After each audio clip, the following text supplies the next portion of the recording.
الحمد لله نحمده ونستعينه ونستغفره ونؤمن به ونتوكل عليه ونعوذ بالله من شرور أنفسنا ومن سيئات أعمالنا.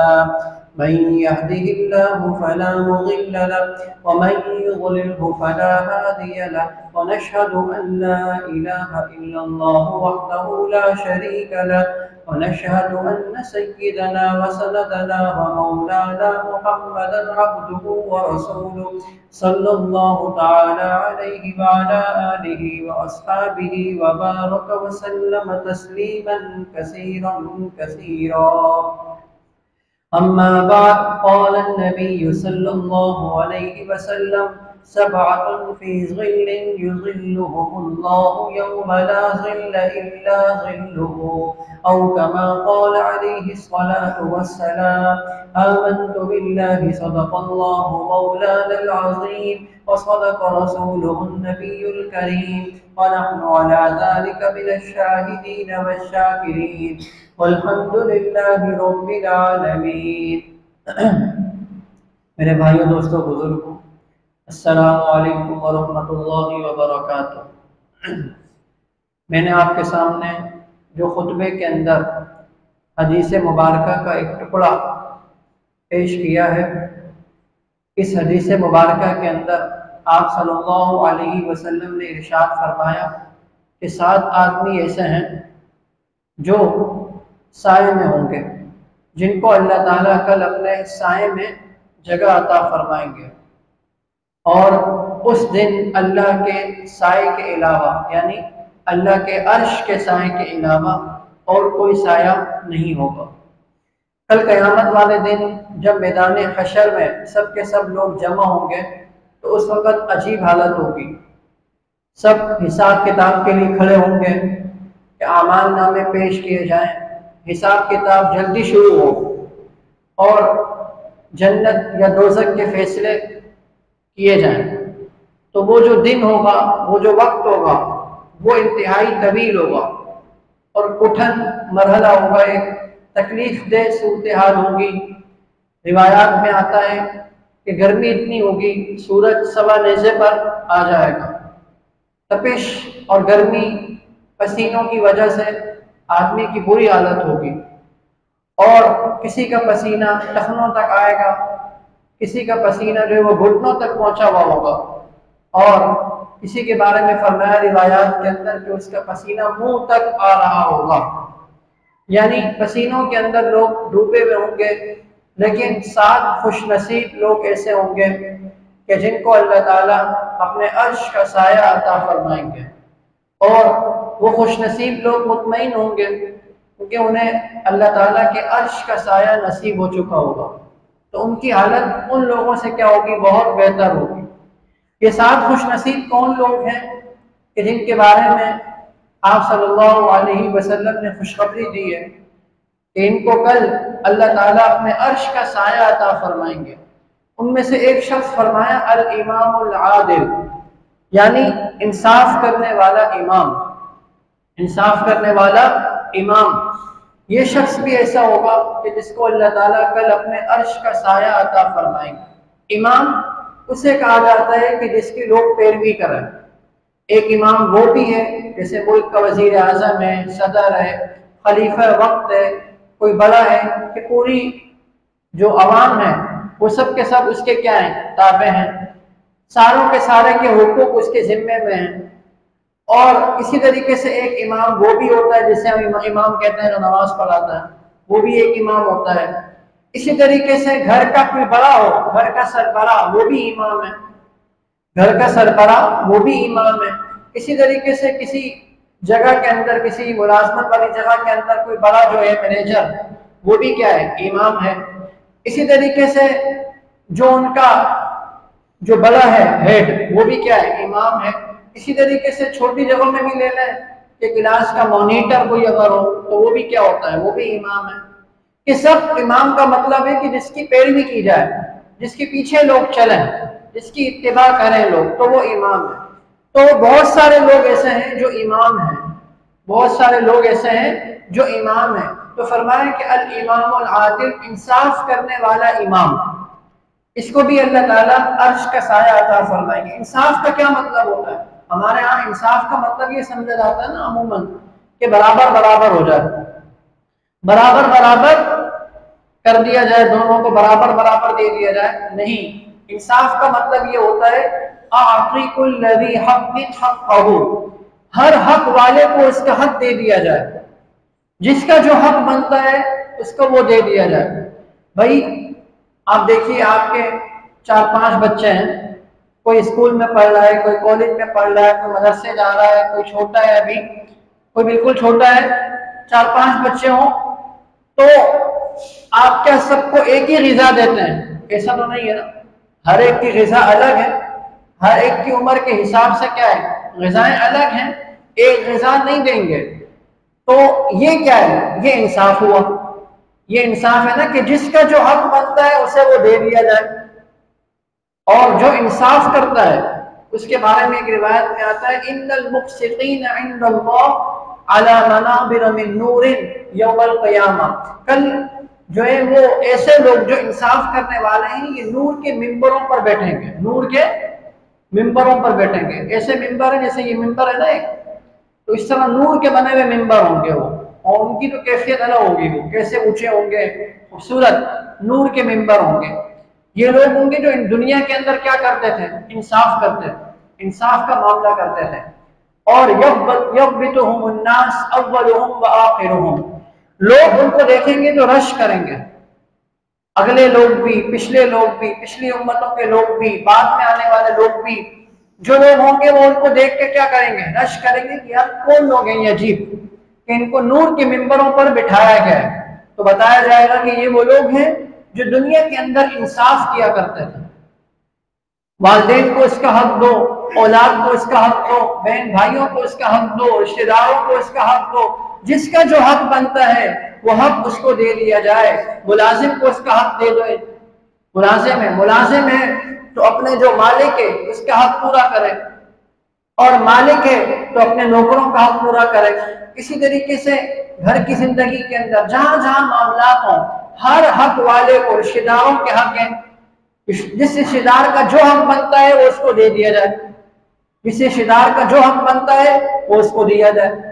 تو یہ کیا ہے؟ یہ انصاف ہے، یہ انصاف ہے۔ اور اس کے بارے میں تو اللہ تعالیٰ نے فرمایا لَقَدْ أَرْسَلْنَا رُسُلَنَا بِالْبَيِّنَاتِ وَأَنزَلْنَا مَعَهُمُ الْكِتَابَ وَالْمِيزَانَ، کہ ہم نے پیغمبروں کو بھیجا بالبینات، واضح دلائل کے ذریعے سے، وَأَنزَلْنَا، ہم نے پیغمبروں کے ساتھ کتاب بھی اتاری، والمیزان، اور ترازو بھی اتارا، انصاف ترازو بھی ان کے ساتھ کیا ہے؟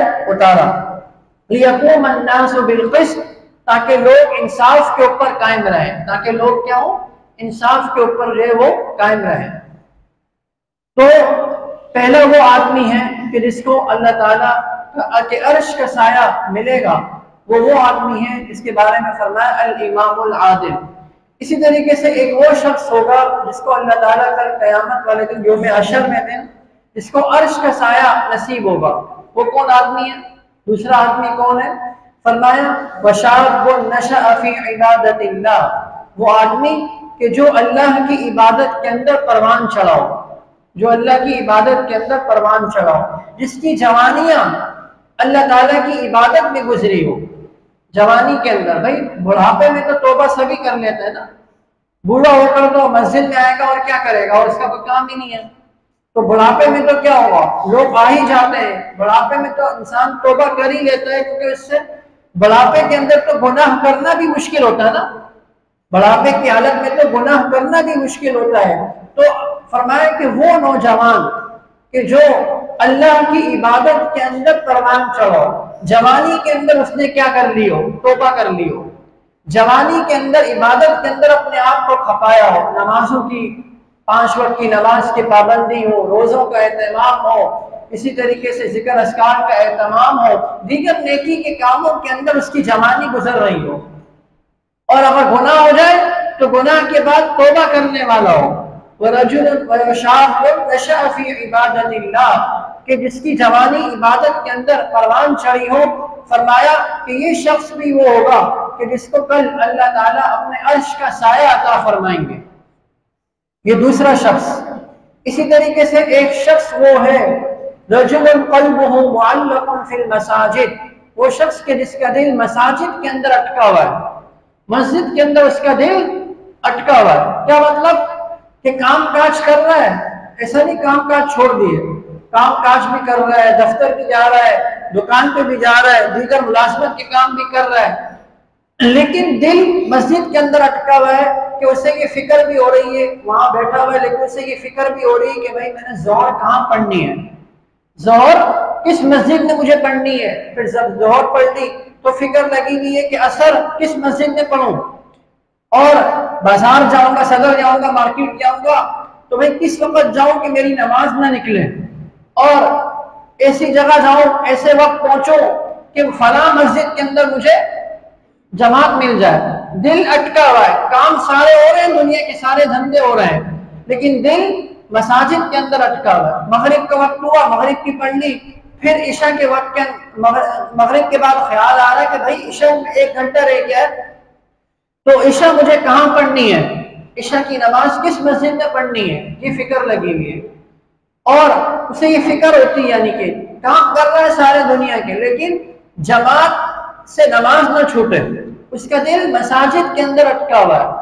اور خالی یہ مردوں کے لیے نہیں ہے بلکہ علماء فرماتے ہیں کہ خواتین بھی اس میں شامل ہیں، کہ گھر کی خواتین کام کر رہی ہیں لیکن بھائی بہت سارے کام ہیں، کپڑے بھی دھونے ہیں، کھانا بھی بنانا ہے، اور پتہ نہیں کتنے بچوں کو بھی دیکھ بھال کرنی ہے، ان کو بھی تیار کرنا ہے، لیکن کام کے دوران یہ سوچ رہی ہے کہ بھائی ظہر کی نماز کا وقت ہونے والا ہے، چلو پہلے نماز پڑھ لوں پھر کپڑے دھو لوں گی، یا جلدی سے کپڑے نمٹا لوں پھر اس کے بعد عصر پڑھ لوں گی.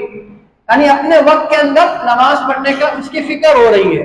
اسی طریقے سے مجھے فلاں جگہ جانا ہے، مہمان آنے والے ہیں، تو بھائی مغرب کا وقت ہونے والا ہے تو کیا کروں، جلدی سے کام نمٹا لوں پہلے پھر نماز پڑھ لوں، اور اسی طریقے سے نماز کے بعد کام شروع کروں. یعنی اس کا دل بھی اٹکا ہوا ہے اس چیز میں، نماز کے اندر، کہ بھائی میری نماز کسی طریقے سے اپنے وقت سے کیا ہو، دیر سے نہ ہو، تاخیر نہ ہو، نماز قضا نہ ہو جائے. رجل قلبہ معلق فی المساجد. ایک بزرگ کے بارے میں آتا ہے کہ انہوں نے 2 شخصوں کو دیکھا. ایک شخص وہ تھا جو مسجد میں بیٹھا ہوا ہے، مسجد میں بیٹھا ہوا ہے لیکن مسجد میں بیٹھا ہوا بری بری باتیں سوچ رہا ہے، مسجد میں بیٹھا ہوا اپنے دشمن کے بارے میں سوچ رہا ہے، اپنے دوست سے حسد کر رہا ہے، بغض کر رہا ہے، نفرت کر رہا ہے، یہ چیزیں سوچ رہا ہے مسجد میں بیٹھ کے. ایک وہ شخص ہے جو بازار میں بیٹھا ہوا، اس کا بھائی ہے، اسی کا بھائی، وہ کہتے ہیں اسی کے بھائی کو میں نے دیکھا دکان میں بیٹھا ہوا ہے لیکن اس کا دل جو ہے وہ اللہ تعالیٰ کی یاد میں لگا ہوا ہے، اس کا دل اللہ تعالیٰ کے یاد میں لگا ہوا ہے. آپ گاڑی چلا رہے ہیں، بازار میں جا رہے ہیں، لیکن یہ فکر ہے کہ بھائی مسجد جو ہے میری جماعت نہ نکلے، میں نے نماز کہاں پڑھنی ہے. اسی طریقے سے ایک اور بزرگ کے بارے میں آتا ہے کہ ان کے گھر سے جو فیکٹری تھی، فیکٹری میں وہ کام کرتے تھے، فیکٹری سے جو مساجد تھی ان کی گھر سے کافی کلومیٹر پر کے فاصلے پر تھی. تو جب نماز کا وقت ہوتا تھا تو نماز کے دوران راستے میں جتنی مساجد آتی تھی نا، جتنی مساجد، تو ان کو ہر ایک کی مسجد کی نماز کا وقت معلوم ہوتا تھا کہ بھئی فلاں مسجد میں نماز کتنے بجے، فلاں مسجد میں نماز کتنے بجے، فلاں مسجد میں نماز کتنے بجے ہے، تاکہ یہاں سے نکل جائے تو یہاں، یہاں سے نکل جائے تو یہاں، یہاں سے نکل جائے تو یہاں مل جائے. اور الحمدللہ بعض علاقوں میں ایسا ہے بھی بہت اچھا کہ بعض علاقوں کے اندر اگر 5 سے 6 مسجدیں ہیں تو سب کے ٹائم الگ الگ ہے، آگے پیچھے، کہ ایک جگہ اگر جماعت نکل جائے تو دوسری جگہ آدمی پڑھ لے، دوسری جگہ نکل جائے تو تیسری جگہ آدمی پڑھ لے، تو یہ اس سے بہت فائدہ ہوتا ہے. تو بہرحال ان کا دل کیا ہے، مساجد کے اندر اٹکا ہوا تھا کہ بھائی مجھے نماز کہاں پڑھنی ہے، یعنی یہ فکر لگی ہوئی ہو. رجل قلبہ معلق فی المساجد. تو ایک آدمی وہ ہے کہ جس کو اللہ تعالیٰ اپنا عرش کا سایہ عطا فرمائیں گے، کہ جس کا دل مسجد میں اٹکا ہوا ہو. اور اسی طریقے سے فرمایا کہ ایک آدمی وہ شخص ہے کہ رجلان تحابا فی اللہ واجتمعا علیہ وتفرقا علیہ، کہ 2 آدمی ہیں کہ جن کی محبت بھی اللہ کے لیے، ان کا اکٹھا ہونا بھی اللہ کے لیے، اور ان کا جدا ہونا بھی اللہ کے لیے. فرمایا کہ یہ دو آدمی بھی ایسے ہوں گے کہ جن کو اللہ تعالیٰ کے عرش کا سایہ ملے گا۔ اللہ کے لیے محبت ہے۔ آپ کسی بزرگ کی خدمت میں جاتے ہیں، کسی نیک آدمی کے پاس بیٹھ گئے، کہیں بزرگ کے پاس بیٹھ گئے اس نیت سے کہ مجھے فائدہ ہو، مجھے فائدہ ہو، آپ بیٹھ گئے اور آپ نے تھوڑی دیر بعد محسوس کیا کہ بھائی کافی دیر ہو گئی ہے، اب مجھے چلنا چاہیے، ایسا نہ ہو کہ ان کے دل پر گرانی ہو، اور بھی کام ہے ان کے، اور بھی مصروفیت ہوگی، تو آپ وہاں سے دعا سلام کر کے واپس آ جاتا ہے، یعنی مل کے۔ تو یہ کیا ہے؟ یہ اللہ کے لیے محبت تھی نا، یہ اس میں کوئی دنیاوی مفاد نہیں تھا، کوئی دنیاوی غرض نہیں تھی، بلکہ اللہ کے لیے آپ کی محبت تھی، اللہ کے لیے آپ جمع ہوئے، اور پھر اللہ ہی کے لیے آپ کیا ہو گئے؟ جدا ہو گئے، کہ بھائی اس میں بھی اس کو تکلیف نہ ہو، اور بزرگ کو تکلیف نہ ہو، تو آپ جدا ہو گئے۔ تو یہ فرمایا کہ یہ دو آدمی بھی ایسے ہیں کہ جن کی محبت اللہ کے لیے، جن کا ملنا اور جن کا جدا ہونا اللہ کے لیے ہوتا ہے۔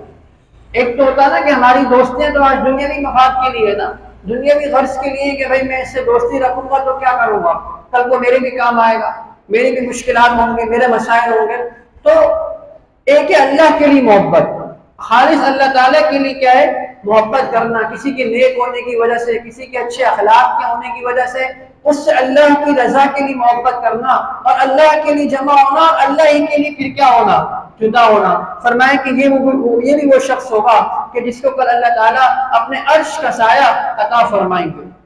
اسی طریقے سے ایک فرمایا کہ ایک وہ شخص ہے، پانچواں آدمی، یعنی کہ چار ہوگا نا، پانچواں آدمی، رجل امرأۃ، ایک وہ آدمی ہے کہ طلبت امرأۃ ذات منصب و جمال، ایک آدمی ہے کہ جس کو ایک خوبصورت مالدار عورت اپنی طرف راغب کرے، یعنی غلط کام کے لیے ابھارے، اور وہ کیا کہے؟ انی اخاف اللہ، وہ مرد کہے کہ میں اللہ سے ڈرتا ہوں، میں اللہ سے ڈرتا ہوں، میں یہ کام نہیں کر سکتا۔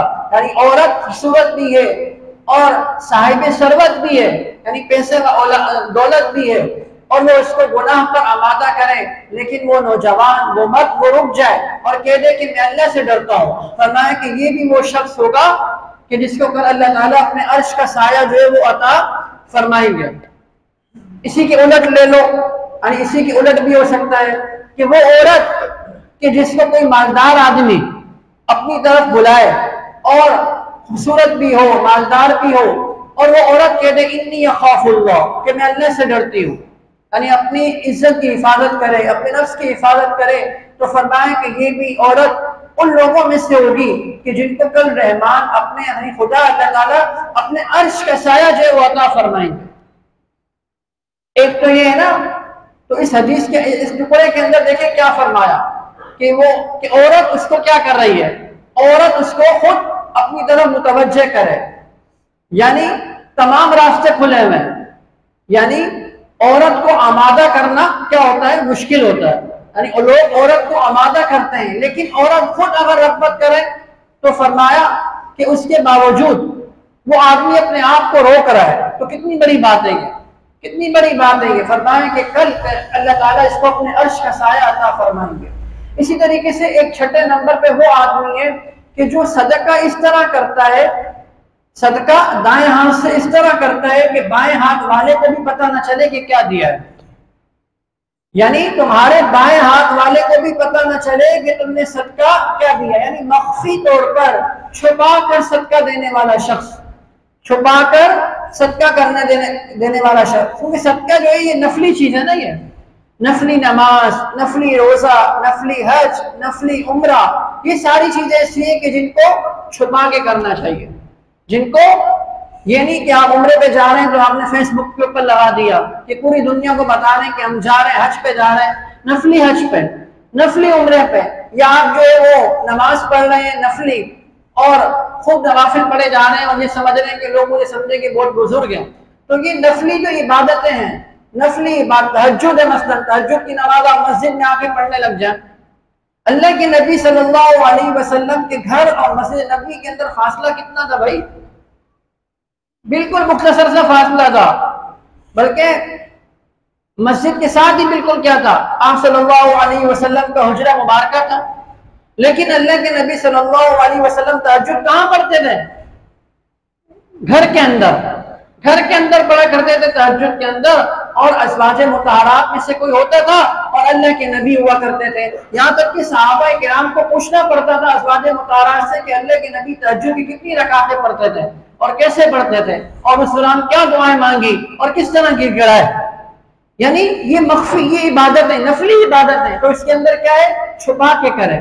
اب یہ نہیں کہ آپ صدقہ کر رہے ہیں سب کو بتانے کہ میں نے اتنے صدقہ دیا ہے اور اتنا میں نے دیا، یہ نفلی چیزیں، ان کو چھپا کے کرے آدمی، کہ فرمائے کہ بائیں ہاتھ کو بھی پتہ نہ چلے کہ کیا دیا ہے، بائیں ہاتھ کو بھی پتہ نہ چلے کہ کتنے روپے آپ نے صدقہ اللہ کی راستے کے اندر دیا ہے۔ تو فرمایا کہ یہ آدمی بھی ایسا ہوگا کہ جس کو اللہ تعالیٰ کل اپنے عرش کا سایہ جو ہے وہ عطا فرمائیں گے۔ اور 7ویں نمبر پر وہ آدمی فرمایا کہ ذکر اللہ خالیا ففاضت عیناہ، کہ جو اللہ تعالیٰ کو کبھی تنہائی میں بیٹھا ہوا ہے اور اللہ کو یاد کر رہا ہے اور اس کی آنکھوں سے آنسو نکل گیا، ایک تو یہ نا کہ مجمع کے اندر آپ زاروں قطار رو رہے ہیں اور مجمع کو بھی رولا رہے ہیں، یعنی کہ وہ بھی ایک خشیت ہوتی ہے، بس اوقات پیدا ہو جاتی ہے آدمی کے اندر، لیکن ایک ہی کہ آپ تنہائی میں بیٹھے ہیں، کسی کو پتہ ہی نہیں ہے، آپ رات کو لیٹے ہوئے بستر میں اور سوچ رہے ہیں کہ یا اللہ آپ نے مجھے کتنی نعمتیں عطا کی، میں کیا تھا، کسی زمانے کے اندر کیا تھا اور میرے پاس کچھ نہیں تھا، آپ نے مجھے گھر دیا، بیوی دی، بچے دیے، اور اس طریقے سے مجھے فلاں نوکری ملی اور اتنا عالیشان جو وہ گاڑی دی اور اتنی جو وہ سہولیات آپ نے دی، کوئی بیماری نہیں ہے، مجھے کوئی تکلیف نہیں ہے، کوئی پریشانی نہیں ہے، یا اللہ آپ کا کتنا شکر ہے۔ وہ اللہ کو یاد کر رہے اور اس کی آنکھوں سے آنسو نکل رہے ہیں۔ تو فرمایا کہ یہ بھی وہ شخص ہوگا کہ جس کے اوپر اللہ تعالیٰ اپنے عرش کا سایہ عطا فرمائیں گے۔ تو یہ 7 آدمی ہو گئے، 7 آدمی۔ ہو سکتا ہے کہ یہ کسی کے اندر 7 صفات جمع ہو جائیں، ایسا بھی ہو سکتا ہے نا کہ کوئی آدمی ایسا ہو کہ 7 کی 7 خوبیاں اس کے اندر ہوں، وہ تو پھر بہت بڑا ولی اللہ ہوگا بھائی، وہ تو پھر بہت بڑا بزرگ ہوگا کہ جس کے اندر 7 کی 7 باتیں جمع ہو جائیں۔ اور یہ بھی ہو سکتا ہے کہ کسی کے اندر کوئی ایک صفت ہو۔ میں دوبارہ گنواتا ہوں، نمبر 1 الامام العادل، انصاف کرنے والا امام، اور امام سے مراد کیا ہے، آپ بھی اگر گھر کے سربراہ ہیں تو آپ بھی امام ہیں، نماز پڑھا رہا ہے تو وہ بھی امام ہے، صدر خلیفہ ہے تو وہ بھی امام ہے، آپ اگر کسی دفتر فیکٹری کے اگر ہیڈ کوچ ہیں تو آپ کیا ہے، آپ بھی کیا ہے، امام ہیں۔ تو الامام العادل پہلے نمبر پہ۔ نمبر 2 شاب نشأ فی عبادت اللہ، وہ نوجوان کہ جس کی جوانی اللہ کی عبادت میں پروان چڑھی ہو، وہ آدمی۔ نمبر 3، تیسرے نمبر پہ کون سا آدمی ہے، رجل قلبہ معلق فی المساجد، کہ جس کا دل مساجد کے اندر اٹکا ہوا ہے، کہ فکر لگی ہوئی ہے ظہر کہاں پڑھنی ہے، عصر کہاں پڑھنی ہے، مغرب کہاں پڑھنی ہے، عشاء کہاں پڑھنی ہے، ہر نماز کو پڑھنے کے بعد اگلی نماز کی فکر لگی ہوئی ہے کہ میری جماعت نہ چھوٹ جائے۔